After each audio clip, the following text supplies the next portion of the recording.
Hey guys, Dan with the Oregon Freediving Company here, and I wanted to do a quick video just kind of about lanyards. We had a post come up recently where some guys were looking for lanyards, and just wanted to provide some information as far as what your options are, things you should look for, things you should consider.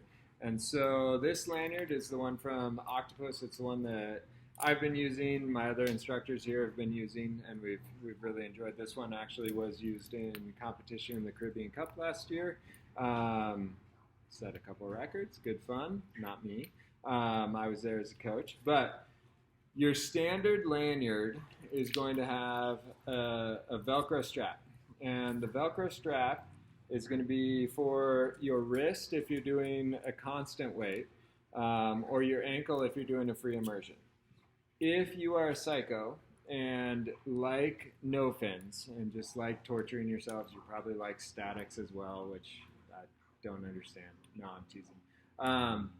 But if you are a no fins fan, or if you're training no fins, you're going to want a belt attachment for your lanyard, which is an option that a lot of companies have. Octopus has one, Omer has one, a bunch of other companies have one, but you want to have mobility of both your arms and your legs without fighting a lanyard as you go. So back to this lanyard. This Velcro cuff does count as a quick release. And so on the Velcro cuff, you should have some sort of tab where it's easy to grab, easy to ditch. That is something that you should actually practice. And you should actually visualize, like when you're thinking about your dive and you're visualizing your target dive, throw in some problems, throw in the idea that this gets tangled around and is wrapped under the plate, and all of a sudden you start your way back up, you do your nice turn, touch the plate, come back up, and all of a sudden you hit a stop because the lanyard's looped under. In your head, go through the process of, okay, I'm just going to reach down, I'm going to pop the lanyard, I'm going to continue up. With that, a lot of people also add a secondary release, which I do like. And so you can add a shackle quick release. If you're adding a shackle quick release, especially if it's aftermarket and it doesn't come with your lanyard, I would say make sure you add some sort of little tab that makes it super easy to grab, super easy to actually release. The other thing that I would consider is think about your shackle. This one is actually a little big, in my opinion, but it's what was available at the time. So I would get one that's a little smaller. The other thing that I would get is one that doesn't have as sharp of edges as far as being so round. Like if you could find one that's straighter here and here and doesn't have this little lip right here, those are all chances where it can hang up. And this was one of the tests. If you're going to competition, the safety team is going to try and break your lanyard.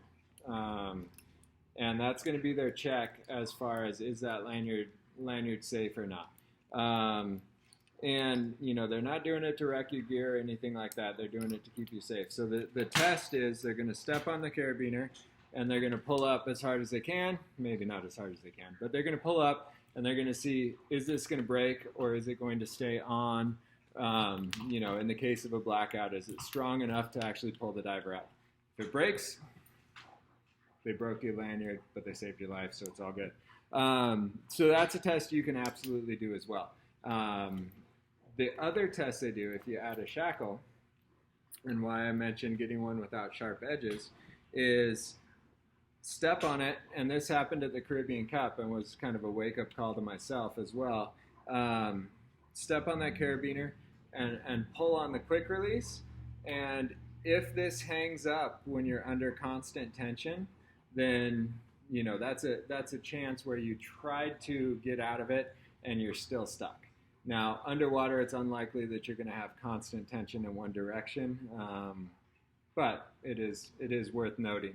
And so, actually, on my last take, I tried this like 20 times and it never got stuck. So I was super frustrated. So let's see if we can get it to work this time. Oh, there we go. Okay, so it's stuck. And so that's why on that shackle, if you can find something that's smoother edges, less, abruptly round on that little clasp, it's going to help you. The other consideration is on the carabiner side. So you pretty much have three options on your carabiners as far as materials. So this one's composite. You find some that are stainless steel, kind of like this, but a little smaller usually. And then you've got some aluminum ones. So it actually makes a difference on how it moves through the water. Your stainless steel ones are going to sink faster than you, so they're going to lead you down. Aluminum and composite are going to kind of trail you. Or I think aluminum actually sinks at about 1 meter a second, so it pretty much paces you. With that, there's also a consideration as far as the gate itself. And this is more for your safeties and your buddies, I would say. When I'm safety competition, whenever a diver would come up with a stainless steel carabiner that we knew had a super stiff gate, we'd all kind of cringe because we had to fight with that thing to get it open, get it off the line, and we're hurrying to get diver to the line for their official top and then get diver off the line and get the next diver up. So we're trying to do things really efficiently, and if we had to fight with the carabiner, it's a pain in the butt. So it is a consideration as well. So that's kind of what goes into your lanyards. There's lots of different options. I would say the biggest thing is get something you trust. As far as materials on the carabiner, I wouldn't say there's necessarily a right or wrong. There are good options, but think about how you want it to behave, what you want it to do, and then get gear you trust. That's the biggest thing.